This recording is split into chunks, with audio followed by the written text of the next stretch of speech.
nutrients in their right proportion. So you have your carbohydrates, you have your protein, you have your fats and oils, then your minerals and vitamins. Now, our forefathers didn't know about the 4-star diet, but they got it right because when you come to Ghana, we have so many ethnic groups in Ghana here, and we have indigenous foods that are well known amongst these ethnic groups or tribes. Right. So in Greater Accra here, what we normally, or the food that is very common in Accra amongst the Gans is kenke, or what we call komi. With fish, kinam. So you take your kenke with your pepper and fish.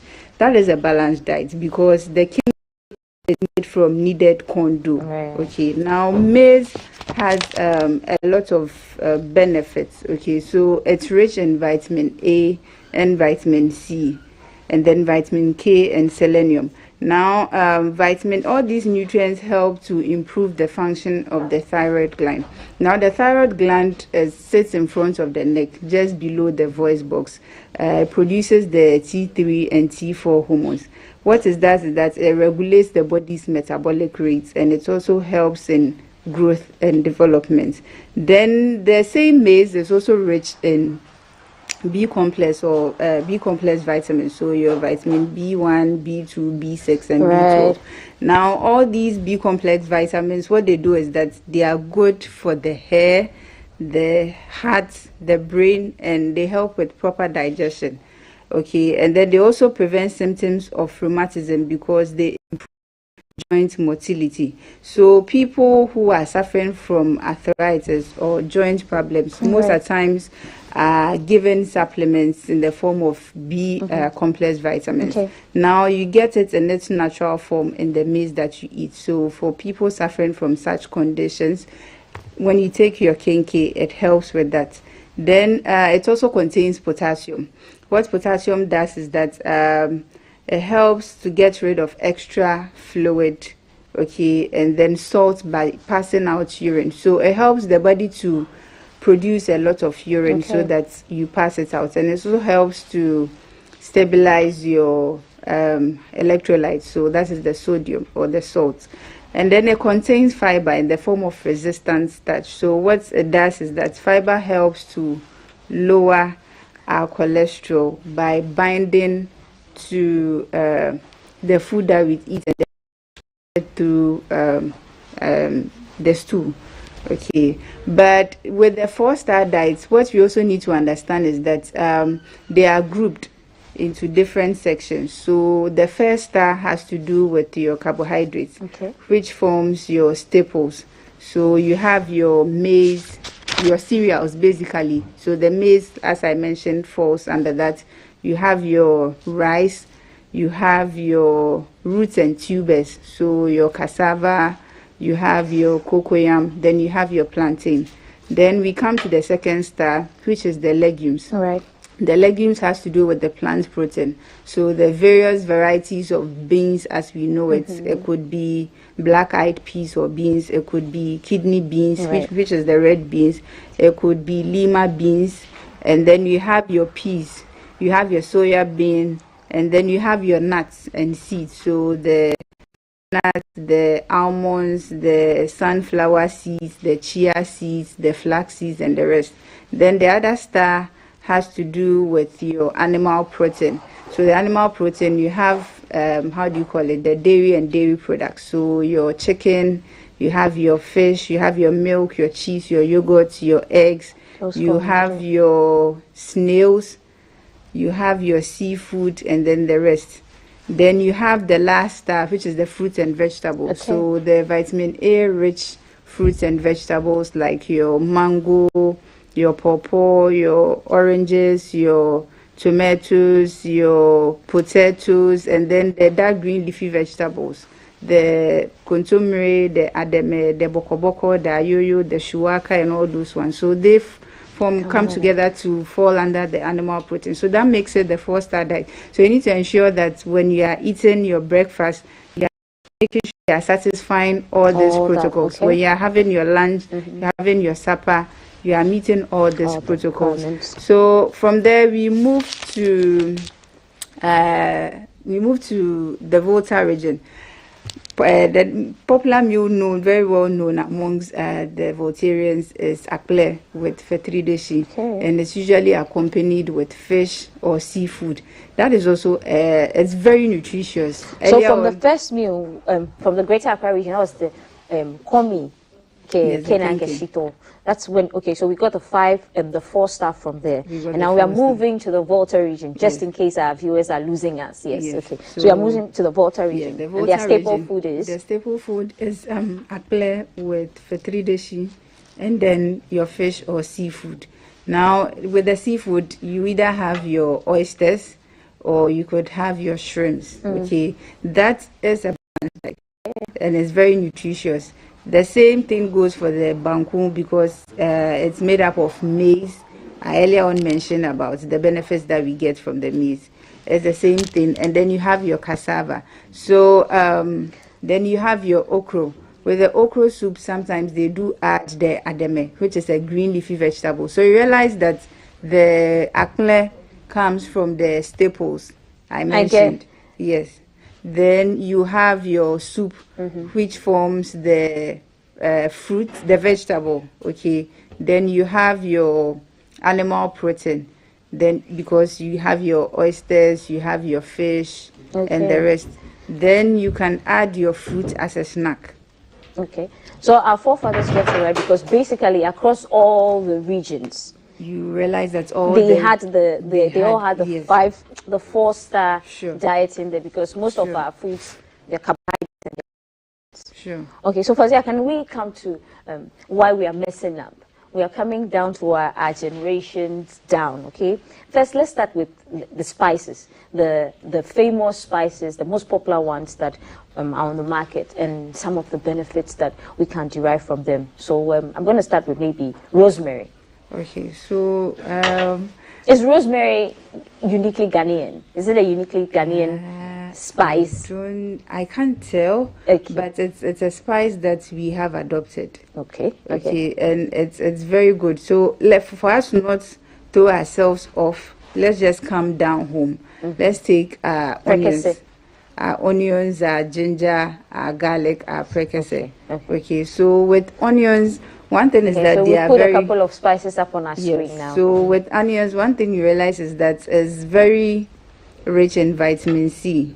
Most people are not aware that onions contain vitamin C, but onions do contain vitamin C. All we know is that when you cut onions, you cry. It's a very common... Yes, now those tears that you shed is just because of the compounds in there that helps to cleanse the tears that come out helps to cleanse the eye. So yeah, it's very good. So aside from the vitamin C in there, it's also rich in a compound we call antioxidants. What antioxidants do is that they help clear the body of free radicals.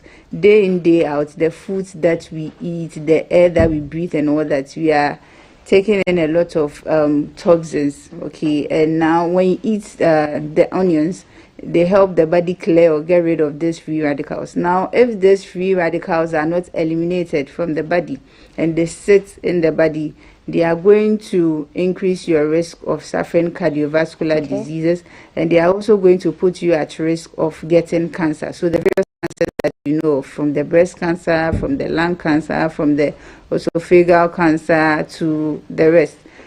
The eating onions, because of these compounds, antioxidants in there, it helps the body to clear of these free radicals. The same goes for ginger. Ginger also helps. It has anti-inflammatory properties. So when you are suffering from your common cold or flu, I would suggest that you make sure you could brew a ginger tea. Okay, it helps to open up it helps to clear mucus and all that. So ginger is also very good. Then you have the very famous prekese.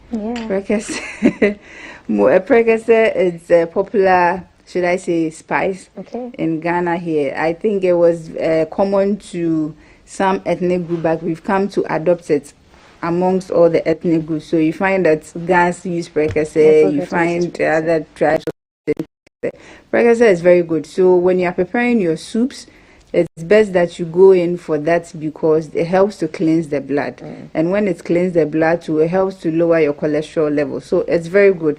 last week we spoke about hypertension. I spoke about the artificial flavor boosters. Right, yes. Those ones are not good, but our local spices are very good, are high in antioxidants and vitamins and minerals. So it's best that you go in for it. And then not to forget our famous dawa dawa.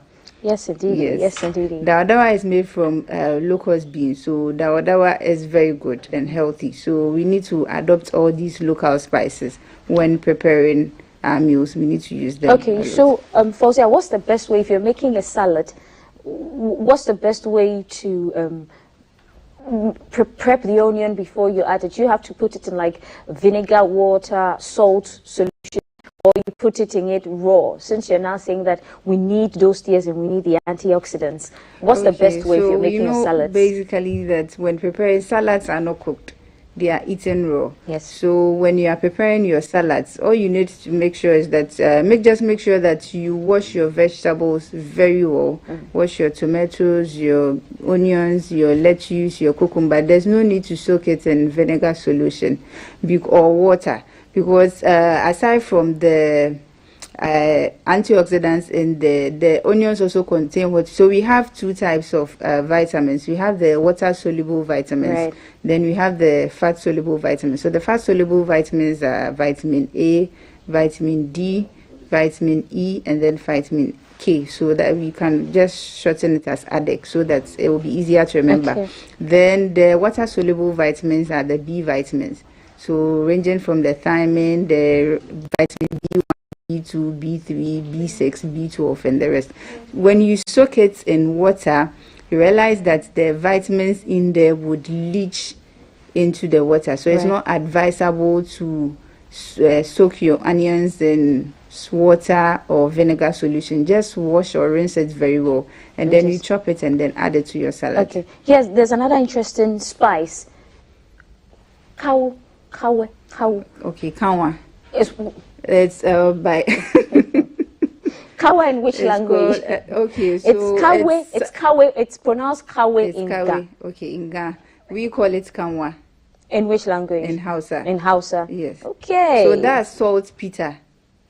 What nutrients does it have? What does it do? What does it add to our meals? It doesn't add any nutrients. I think people just believe that when you are preparing certain dishes like beans and you add it to it, it will make it cook faster. So, for example, if you are using gas, gas is very expensive these days. Yes. So, when you add the kanwa to the beans, it would make it cook faster and it will soften it.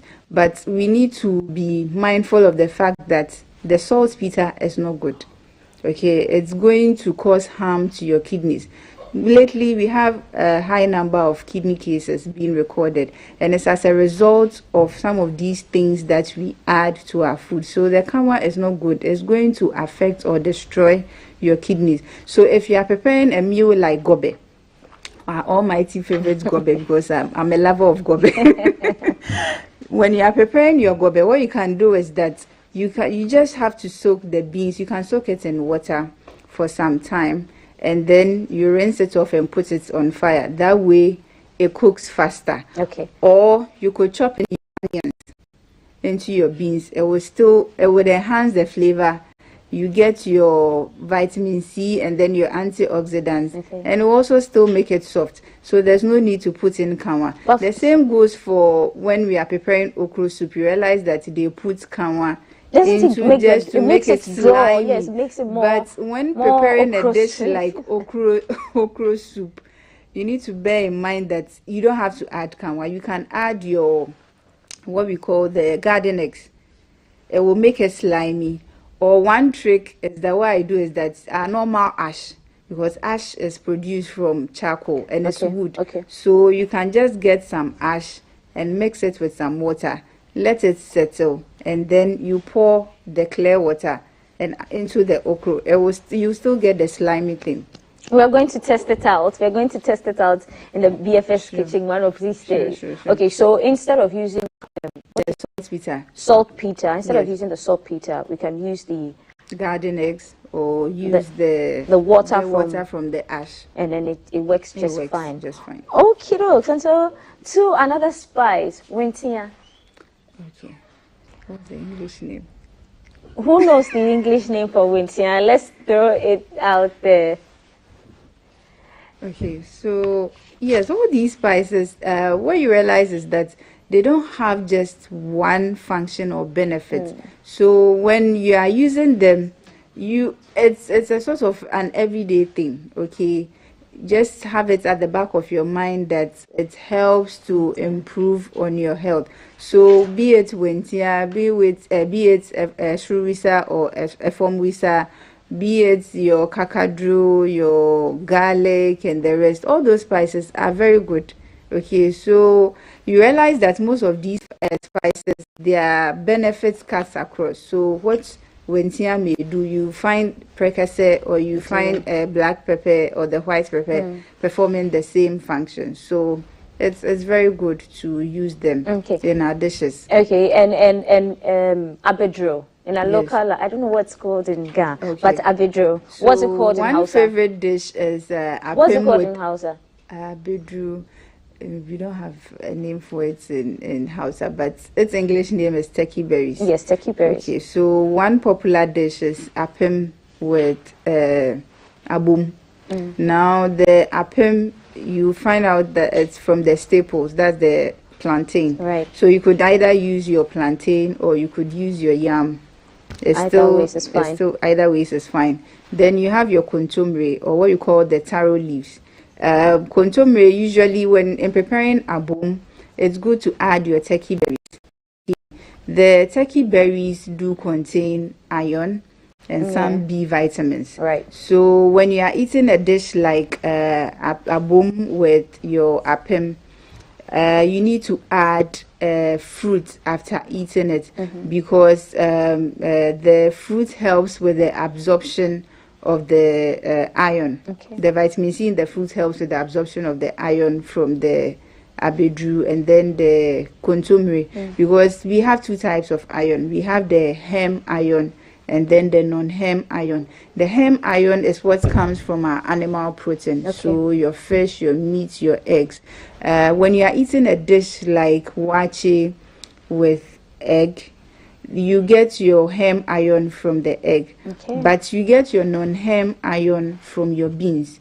So it's advisable that right after eating the fruit, you take your eating the milk, you take your fruit. The same goes for the kontomire because of the non-heme iron. The non-heme iron is not bioavailable. It's not easily assimilated into the body. So if you eat your kontomire and you don't take your fruit in addition, the body is not able to absorb that iron from the kontomire you've eaten. So you need to make sure that you add your enhancer, which is the fruit. So it could be either an orange or a pineapple or watermelon or an orange. Either of them is fine. Okay, so now let's move to some foods that serve as medicinal purposes. Which 5 to-go foods would you recommend, and for which ailments or for which conditions would you recommend?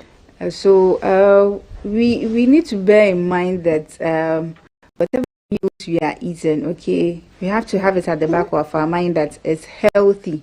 So when you are eating your breakfast, your lunch, your snack, make sure you are eating a balanced diet. So for breakfast, you could do cocoa, with some peanuts or granuts. Pair it with some milk and add your kusi, and we are good to go. For lunch, you can do your gobe, with your plantain, a little bit of oil, because sometimes the way you combine the foods or the way you present it will make it good or bad. You realize that most people tend to eat or enjoy their gobe with a lot of oil, the red oil, I mean. Red oil is not bad. Too much of it is bad because it contains both saturated fat, 50% saturated fat and 50% unsaturated fat. That's why I realized that palm oil sleeps or it solidifies at room temperature.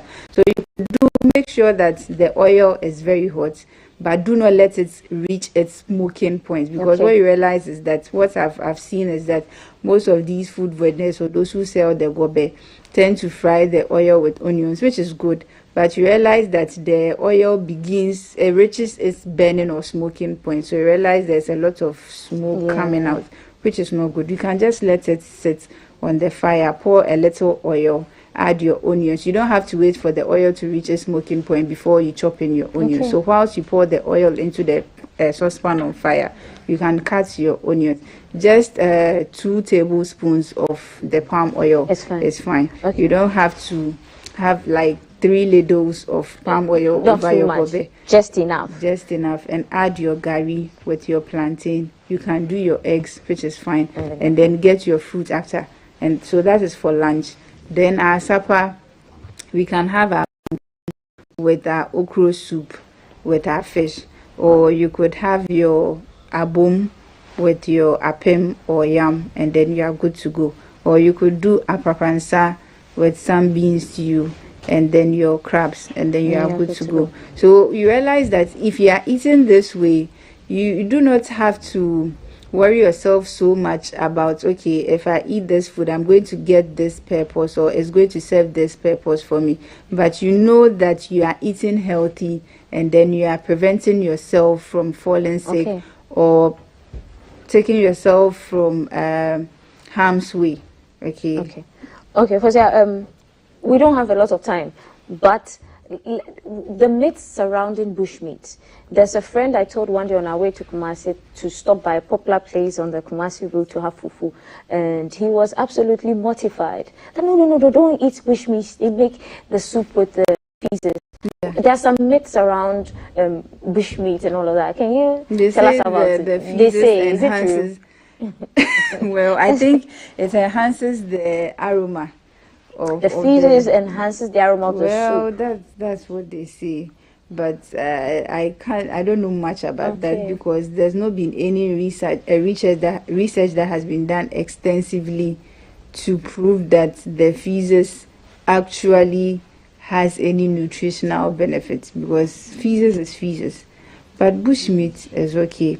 It's just that lately, because coronavirus came, and then we heard that they are being transferred from bats and all that. So, and some of these bush animals. So, I mean, just to be on the safer side, because bushmeat is not so common, unless maybe you are traveling out of town that you get to see them. But the ones that we find available are fish, chicken, guinea fowl, turkeys. I mean, we can enjoy those ones. Stick to it without any drama.